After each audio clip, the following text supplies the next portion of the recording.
우리는 그리스도인입니다. 그리스도인이란 그리스도로 말미암아 구원받은 사람들입니다. 그러면 구원이란 무엇입니까? 구원은 첫째는 하나님의 무죄 선언입니다. 우리는 우리가 죄인이라는 것을 압니다. 그리고 우리가 지은 죄를 우리 힘으로는 다 갚을 수 없다는 사실도 압니다. 우리가 아무리 잊으려고 해도 우리 안에 있는 우리의 양심이 우리가 죄인이다 라는 것, 그리고 이 죄 때문에 하나님의 심판을 받게 될 것이다 라는 것을 우리 양심이 우리에게 말하고 있습니다. 우리는 모두가 다 죄인인데 예수 그리스도께서 우리를 대신하여 죽으시고 우리의 모든 죄값을 갚아 주심으로 우리는 죄 사함을 받은 자다. 죄로부터 깨끗이 청산된 자다. 그래서 우리는 하나님의 무죄 선언을 받은 사람들이다. 그것이 그리스도인입니다. 두 번째는 양자 선언입니다. 구원이란 하나님의 양자 선언이다. 우리의 모든 죄가 예수 그리스도의 대속의 죽음으로 말미암아 깨끗하게 사함을 받았습니다. 하나님께서 예수 그리스도를 보시고 우리 한 사람 한 사람의 죄가 없음을 알려주기 위해 의롭다라고 선언하셨습니다. 뿐만 아니라 죄가 없는 우리들을, 죄가 없다고 인정하신 우리들을 하나님의 자녀로 받아주셨습니다. 그게 양자가 된 것입니다. 구원이란 무엇이냐? 구원이란 바로 내가 하나님으로부터 무죄 선언을 받았다는 것이고, 두 번째는 내가 하나님의 자녀로 양자 선언 받은 자다. 그래서 성경을 보면 하나님을 향해 말할 때 하늘에 계신 우리 아버지여, 우리는 아빠 아버지라고 하나님을 향해 부르짖으며 기도한다. 우리는 하나님을 아버지라고 부르며 하나님의 자녀로서 하나님 앞에 나아가는 것, 이것이 바로 기도입니다. 구원입니다. 그럼 우리가 하나님으로부터 의롭다 하는 칭함을 받고 무죄 선언을 받고 하나님의 자녀라는 이 양자 선언을 받는데 우리는 어떻게 하면 이 구원을 받는가? 하나님이 우리에게 요구하시는 것은 오직 하나입니다. 그것은 바로 믿음입니다. 오직 우리가 믿으면, 예수 그리스도를 믿으면, 하나님을 믿으면 하나님은 그 믿음을 보시고 우리를 구원해 주신다. 성경이 우리에게 가르쳐주고 있습니다. 주 예수를 믿으라. 그리하면 너와 네 집이 구원을 받으리라. 영접하는 자 곧 그 이름을 믿는 자들에게는 하나님의 자녀가 되는 권세를 주셨으니, 하나님께서 우리에게 요구하시는 것은 오직 하나, 믿으라 라는 것입니다. 믿으라. 그렇다면 이 믿음은 무엇입니까? 물론 믿음의 대상은 예수 그리스도입니다. 우리가 주 예수님을 믿으면 우리는 그 믿음을 보시고 하나님이 우리를 구원해 주십니다. 믿는다는 말은 무슨 말인가? 예수님을 믿는다는 말에는 두 가지 의미가 있습니다. 첫째는 예수님을 나의 구주와 주인으로 받아들인다라는 뜻입니다. 예수님을 나의 구주, 나를 죄로부터 구원하시는 구주, 세이비어, 내가 받아들인다. 뿐만 아니라 예수님을 나의 로드, 내 인생의 주인으로 받아들인다. 이제는 내 삶의 주인은 예수 그리스도가 되고 나는 예수 그리스도를 기쁘게 하기 위해 살아간다. 예수 그리스도의 뜻과 명령에 따라 살아간다. 이것이 바로 예수 그리스도를 믿는 것입니다. 예수님을 믿는다 할 때 두 번째 의미가 있습니다. 그것은 바로 예수님을 닮아가는 것입니다. 예수님을 본받고 예수님을 점점 더 닮아가는 것입니다. 베드로후서 3장 18절에는 베드로 사도가 이렇게 권면합니다. 오직 우리 주 곧 구주 예수 그리스도의 은혜와 그를 아는 지식에서 자라가라. 예수 그리스도께서 우리에게 주시는 그 은혜를 점점 더 알아가는데, 경험하는데 자라가라. 또 예수 그리스도가 어떤 분이신지 아는 그 지식에서 점점 더 자라가라. 그리하여 예수 그리스도를 본받고 닮아가라. 예수님을 믿는다는 말 속에는 예수님처럼 더 닮아간다, 성장한다, 성숙한다라고 하는 의미가 있습니다. 여러분은 그리스도인입니까? 여러분은 예수님을 나의 구주와 나의 주인으로 믿습니까? 여러분은 하나님을 향해서 아빠, 아버지라고 부르고 하나님의 자녀가 됐음을 여러분은 확신합니까? 그러면 우리에게 행해야 할 하나의 노력이 있습니다. 그것은 예수님을 닮아가는 것입니다. 그렇다면 우리는 질문이 생깁니다. 예수님을 닮아간다는 것은 구체적으로 예수님의 무엇을 닮아가는가? 예수님을 본받는데 구체적으로 예수님의 무엇을 본받는가? 예수님의 전 인격을 본받고 예수님의 전 삶을 본받는 것인데 다양한데 그 중에 하나 우리가 본받아야 될 매우 중요한 것이 있습니다. 그것이 오늘 말씀에서 가르쳐 주시는 것입니다. 오늘 말씀은 예수님께서 제자들과 함께 길을 가실 때에 태어날 때부터 맹인된 사람을 보았습니다. 이 사람은 선천적 맹인, 시각장애인입니다. 제자들이 예수님께 묻습니다. 선생님, 이 사람이 맹인으로 태어났는데 이 맹인으로 태어난 것이 누구의 죄 때문입니까? 이 사람 자신의 죄 때문입니까? 아니면 이 부모의 죄 때문입니까? 그러자 예수님이 제자들에게 이렇게 대답하십니다. 이 사람의 죄 때문도 아니고 이 사람의 부모의 죄 때문도 아니다. 이 사람이 태어날 때부터 맹인으로 태어난 것은 그를 통해서 하나님이 하시고자 하는 일을 나타내기 위함이다. 그리고 예수님께서 땅에 침을 뱉어서 진흙을 이겨서 이 맹인의 눈에 바르시고 말씀하십니다. 실로암 못에 가서 씻으라. 이 맹인이 예수님의 말씀에 순종하여 실로암 못에 가서 그 물로 씻었습니다. 그랬더니 놀라운 믿을 수 없는 기적이 일어났습니다. 한 번도 눈을 떠본 적이 없는 사람이, 한 번도 빛을 본 적이 없는 이 맹인이 보게 되었더라. 기적이 일어난 것입니다. 오늘 말씀이 우리에게 가르쳐주는 여러 가지 내용이 있지만 예수님이 본받아야 할 여러 가지 있지만 가장 첫 번째 예수님으로부터 배워야 하고 본받아야 할 중요한 것이 있습니다. 그것은 바로 관점입니다. 관점. 사람을 보는 관점, 사물을 보는 관점, 내 인생에서 일어난 일들을 보는 관점. 우리는 이 오늘 말씀에서 이 예수님이 사람을 보고 고난을 보고 이런 인생에서 일어난 일들을 보는 관점이 무엇이었는지를 우리는 배우게 됩니다. 하버드 대학교의 심리학 교수였던 윌리엄 제임스의 유명한 말이 있습니다. 생각이 바뀌면 행동이 바뀌고 행동이 바뀌면 습관이 바뀐다. 습관이 바뀌면 인격이 바뀌고 인격이 바뀌면 운명까지도 바뀐다. 여러분 생각해 보면 곱씹어 보면 이 말이 참 맞는 말이다라는 것을 알 수 있습니다. 생각이 바뀌면 행동이 바뀌는 것이죠. 행동이 반복되면 습관이 되는 것이죠. 습관이 반복되면 그 사람의 인격이 되는 것이죠. 그리고 그 사람의 인격이 그 사람의 운명을 만들어 가는 것입니다. 생각이 중요한 것입니다.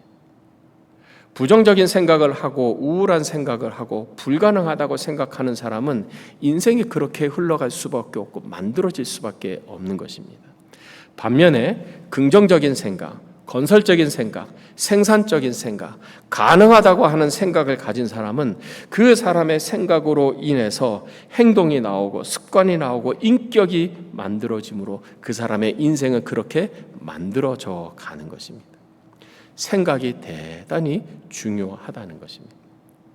여기서 한 가지 생각해 볼 것이 있습니다. 그렇다면 이 생각은 어떻게 만들어지는가? 생각은 우리가 삶에서 경험하는 것들을 우리가 해석하고 받아들임으로 인해서 생각이 형성이 됩니다. 그래서 생각에는 긍정적인 생각이 있는가 하면 부정적인 생각이 있습니다. 우리가 흔히 하는 말이 있죠. 컵에 물이 반이 있습니다. 어떤 사람은 이렇게 말합니다. 컵에 물이 반밖에 없네 라고 말하는 사람입니다. 반면에 어떤 사람은 컵에 물이 아직 반이나 있네. 똑같은 컵에 물을 보면서 어떤 사람은 부정적으로 말하고 어떤 사람은 긍정적으로 말하는 것입니다. 왜 그럴까요? 생각의 차이이기 때문입니다. 그렇다면 똑같은 사물을 보고 똑같은 현상을 보고 왜 전혀 다른 생각의 말들을 하게 될까요? 시각이 다르기 때문입니다. 이 시각을 관점이라고 말하는 것입니다. 어떤 생각을 갖느냐? 물론 우리는 긍정적인 생각을 가져야 하고 우리 삶에 유익이 되는 생각을 가져야 합니다. 근데 이 생각을 갖기 위해서 만들기 위해서 우리에게 필요한 것은 어떤 관점을 갖느냐가 중요해요. 어떤 관점으로 보느냐? 내가 긍정적인 관점으로 볼 것이냐, 부정적인 관점으로 볼 것이냐, 어떤 관점으로 보느냐가 그 사람의 생각을 결정하고 그 생각이 그 사람의 인생을 결정하는 것입니다. 관점이 대단히 중요하다. 오늘 말씀에는 이 장애 또는 어려움, 삶에서 경험하는 고난에 관한 두 관점을 보여주고 있습니다. 하나는 제자들의 관점이고 또 하나는 예수님의 관점입니다. 제자들은 이 태어날 때부터 맹인된 사람에 대해서 어떤 관점을 가졌는가? 2절을 한번 다 같이 읽겠습니다. 2절 말씀 시작. 제자들이 물어 이르되 라삐여 이 사람이 맹인으로 난 것이 누구의 죄로 인함이니까? 자기니까 그의 부모니까? 태어날 때부터 맹인으로 태어난 이 사람을 제자들이 예수님께 말하는 것이죠. 라삐여 선생님, 이 사람이 맹인으로 태어났는데 이 사람 죄 때문입니까? 아니면 부모의 죄 때문입니까? 이것이 바로 이 제자들이 가지고 있는 인생관이었고 관점이었다는 거예요. 제자들의 관점을 몇 가지로 정리해 볼 수 있습니다. 첫째는 인간적인 관점. 제자들의 말 속에는 하나님이 나오질 않아요. 인간적으로 생각하는 거예요. 삶에서 일어나는 일을 하나님하고 연관시키지 않고 그냥 인간의 생각으로서 하는 것이죠. 학문으로 말하자면 인문학의 범위를 벗어나지 못하는 것입니다. 하나님에 대한 언급이 전혀 없습니다. 두 번째, 이 제자들의 관점은 과거적인 관점이에요. 과거로부터 현재를 해석하는 것이죠. 이 사람이 맹인으로 태어났어요. 그러면 이 사람이 틀림없이 하나님의 벌을 받아서 이렇게 된 것인데 지금 이 사람이 하나님의 벌을 받았다면 과거에 하나님께 벌 받을 만한 무슨 행동을 했다. 이것이 그 하나님께 벌 받을 만한 행동이 이 사람이 한 것인지 이 사람 부모가 한 것인지 누가 한 것입니까? 과거와 연결해서 해석을 하는 것이죠. 그래서 이렇게 벌을 받게 되었다. 과거적인 관점입니다. 세 번째, 이 제자들의 관점은 비판적인 관점입니다. 누구 때문에 이런 어려움을 당했느냐? 누구 때문에 이런 고난을 당했는가? 이 사람 때문입니까? 부모 때문입니까? 누군가를 비판할 대상을 찾고 있는 것입니다. 여러분, 이 제자들이 가지고 있는 관점을 우리도 은연중에 나타내는 경우가 있다는 사실입니다. 어느 교회의 집사님이 갑작스럽게 사고를 당해서 병원에 입원하게 되었습니다. 얼마나 이 집사님의 마음이 괴롭겠습니까? 목사님과 이 권사님들이 이 집사님을 위로한답시고 신방을 병원에 갔습니다. 괴로워하는 이 집사님에게 한 권사님이 이렇게 말합니다. 아이고 집사님, 무슨 잘못을 했길래 이런 사고를 당했어. 참 주책도 이런 주책이 없고 상처도 이런 상처가 없는 거죠. 지금 마음이 괴로운데 거기다 무슨 죄를 졌냐고 얘기를 하는 거죠. 비판적인 안목, 과거적인 관점으로 보는 것입니다. 성경에도 이런 관점을 가진 사람이 나옵니다. 욥이 고난을 당했습니다. 한순간에 가족을 다 잃고 전 재산을 다 잃었습니다. 뿐만 아니라 몸에 종기가 나서 그냥 기와로 긁어야 되는 거예요. 돌로 긁을 수밖에, 너무 가려워서, 너무 고통스러워서 긁고 있습니다. 욥이 한순간에 이 재앙을 당했다는 소식을 듣고 욥의 친구들이 먼 곳에서 옵니다.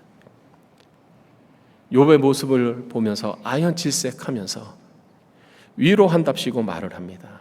하나님은 의로우신 하나님이기 때문에 당신이 이런 어려움과 고난을 당한 것은 틀림없이 뭔가 잘못했기 때문이다. 공의의 하나님, 정의의 하나님에게 맞지 않는 뭔가 당신이 잘못했기 때문이다. 그러니 회개해라. 욥은 자신의 청렴함을 얘기합니다. 나는 하나님 앞에 죄를 범하지 않았다.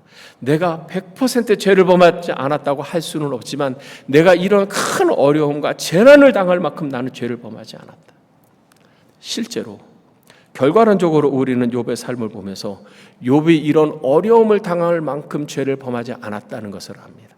우리는 욥기 1장에서 욥은 누구보다도 의로웠고 누구보다도 하나님을 경외하는 사람이었고 하나님의 말씀대로 사는 사람이었다는 것을 알아요.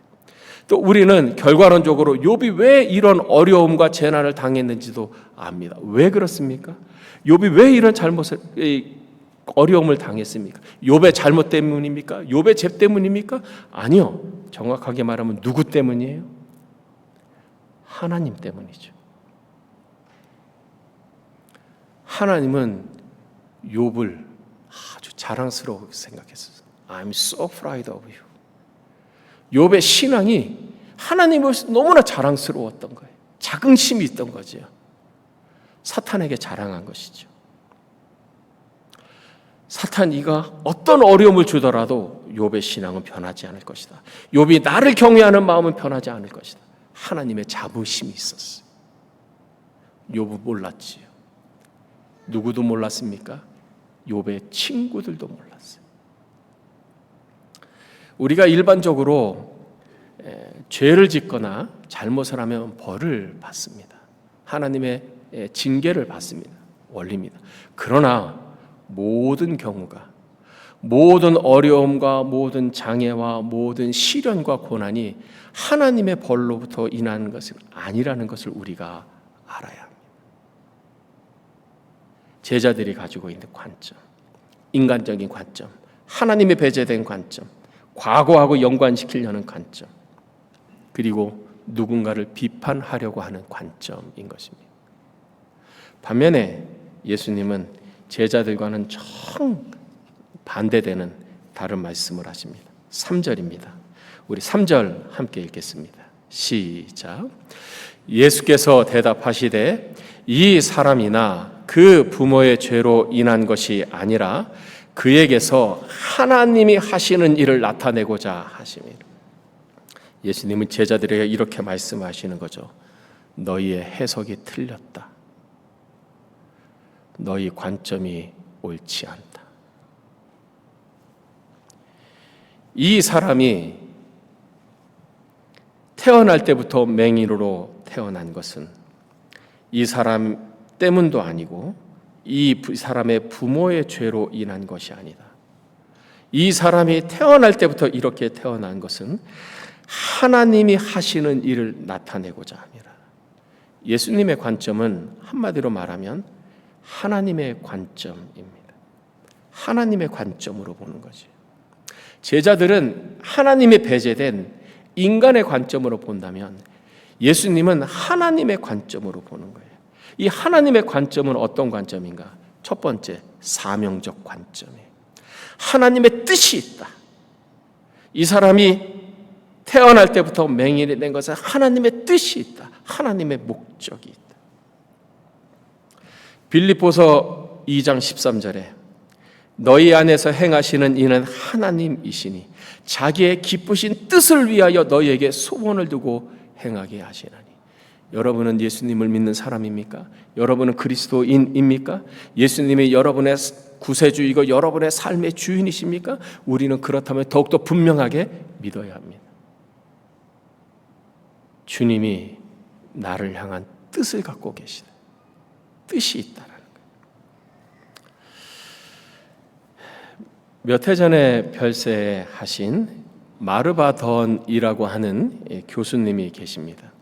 이분은 이 밴쿠버 이 UBC 안에 신학교가 있는데 리젠트 칼리지라고 하는 신학교입니다. 아주 유명한 신학교입니다. 이 리젠트 칼리지의 교수님이셨습니다. 근데 마르바더는 여자분이셨는데 아주 많은 장애를 가지고 사셨습니다. 한쪽 눈은 보이지 않습니다. 두 다리는 장애가 너무 심해서 혼자 걸을 수 없습니다. 누군가의 부축을 받고 걸어야 할 만큼 심한 다리에 장애를 가지셨습니다. 45년 동안 당뇨를 앓고 있었습니다. 극심한 저혈압으로 인해서 고생하고 위험을 느끼며 살아야 했습니다. 신장을 이식 수술 받았는데 하루에 11번 정도 약을 먹어야 했습니다. 존 칼빈이 종교개혁을 완성한 존 칼빈이 걸어다니는 종합병원이라는 말을 들었는데 그만큼 병이 많았는데 이 마르바던 교수님도 걸어다니는 종합병원이라고 할 만큼 많은 병과 장애를 가지고 있었습니다. 이분이 온전치 않은 그 몸으로 이곳저곳을 다니면서 강연을 하는데 이 강연을 통해서 많은 사람들의 위로를 받고 소망을 얻고 힘을 얻는 것입니다. 이 마르바돈이 자신의 장애와 고난의 삶을 반추하면서 쓰신 책이 있습니다. 책 제목이 참 의미가 있습니다. 의미 없는 고난은 없다. 하나님의 뜻이 없는 고난은 없다. 여러분은 하나님께서 주시는 구원의 선물을 받은 하나님의 백성이고 하나님의 자녀입니까? 그럼에도 불구하고 이 마르바돈처럼 병약하고 장애가 있습니까? 의미 없는 하나님의 뜻이 없는 고난은 없습니다. 사랑하는 사람을 먼저 떠나보내고 잊을래야 잊을 수 없는 아픔과 슬픔이 여러분의 삶에 있습니까? 지금은 다 이해할 수 없는, 헤아릴 수 없는 하나님의 깊은 사랑의 뜻이 있는 것입니다. 여러분은 자신을 생각할 때 다른 사람들보다 더 많이 고생하고 더 많은 고난을 당하고 삶의 어려움을 경험한다고 느끼십니까? 여러분은 그럼에도 하나님의 자녀라고 믿습니까? 천국에서야 알 수 있는 하나님의 깊은 사랑의 뜻이 있는 것입니다. 사명적 관점입니다. 두 번째, 예수님께서 우리에게 보여주신 관점은 미래적 관점입니다. 제자들은 현재 일어난 이 현실을 과거하고 연결시켰어요. 누구의 죄 때문입니까? 누구의 죄가 원인이 돼서 이런 것입니까? 그러나 예수님은 현재의 이 어려움을, 장애를, 고난을, 아픔과 슬픔을 미래하고 연결시키는 거예요. 미래적 관점입니다. 무슨 소리냐? 이 사람을 통해서 하나님이 하실 일을 나타내기 위함이다.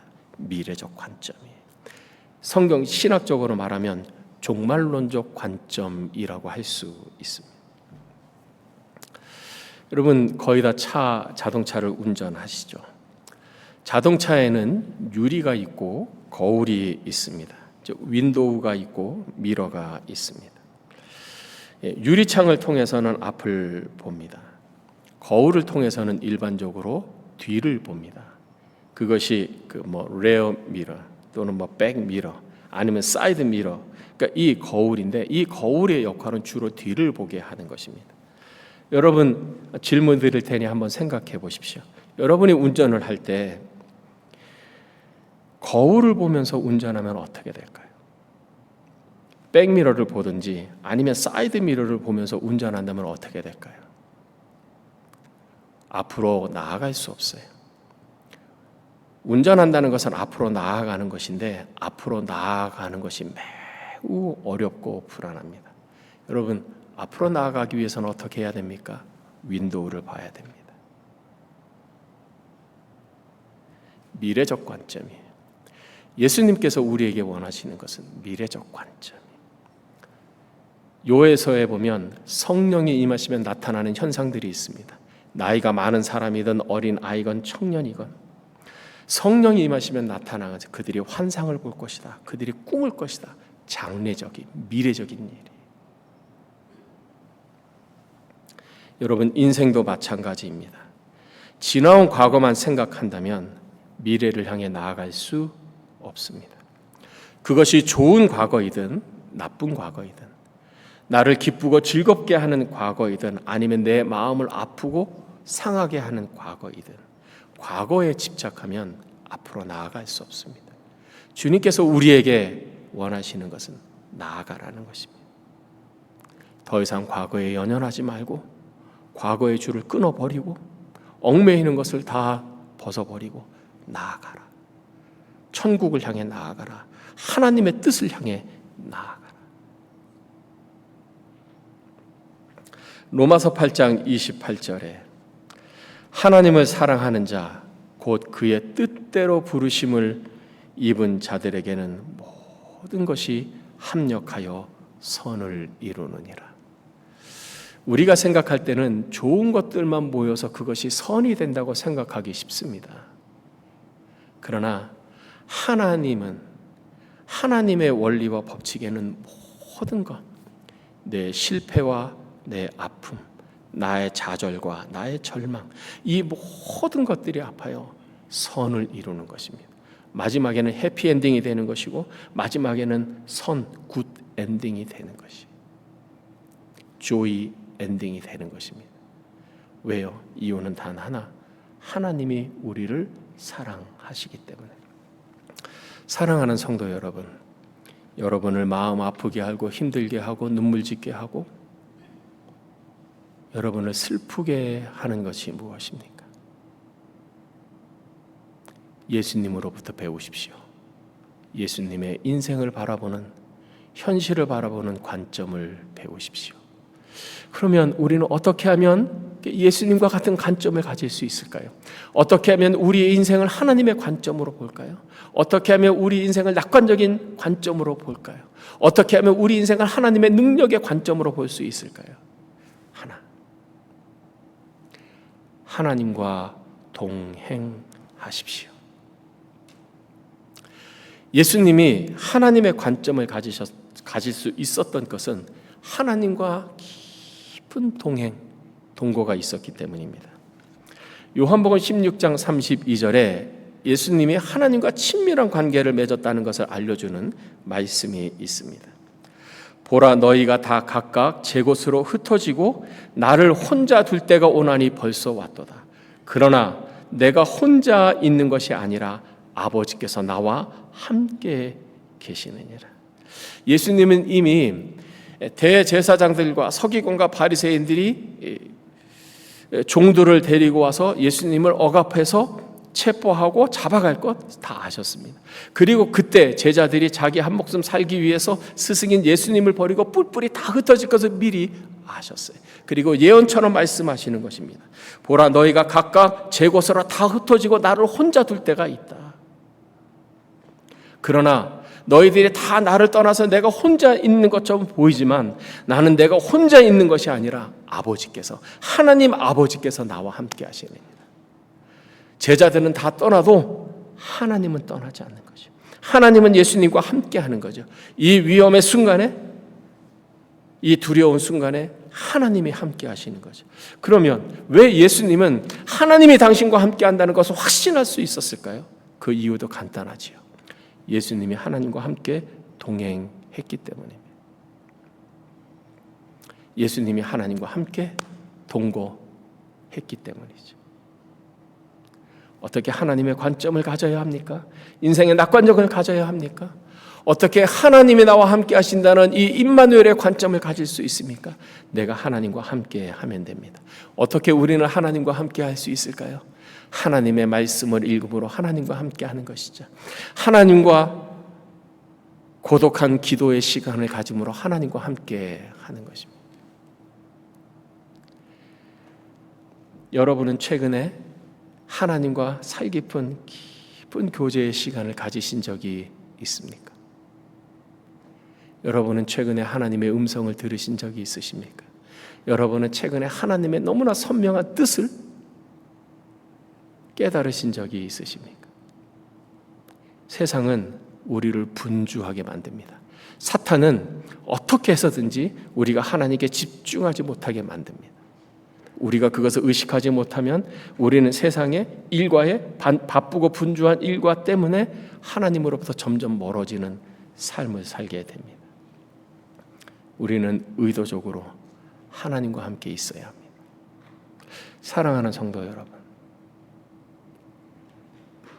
하나님과 함께 계십시오. 의도적으로 사람을 떠나고 가족을 떠나고 일을 떠나서 하나님과 독대하는 시간을 가지십시오. 하나님의 음성을 들으십시오. 하나님의 임재를 경험하십시오. 그것만이 이 세상을 힘있게 살아갈 수 있는 유일한 길인 것입니다. 예수님이 가지셨던 이 관점, 인생을 바라보는 관점, 하나님의 눈으로 바라보는 관점, 하나님의 도우심, 하나님의 소명, 마침내 하나님께서 이기게 하신다는 이 종말론적 관점, 이 관점을 가지고 여러분의 삶에 어떠한 일이 일어나더라도 믿음으로 승리하고 나아가는, 마침내 승리하는 모두가 되시기를 주님의 이름으로 축복합니다. 기도하겠습니다.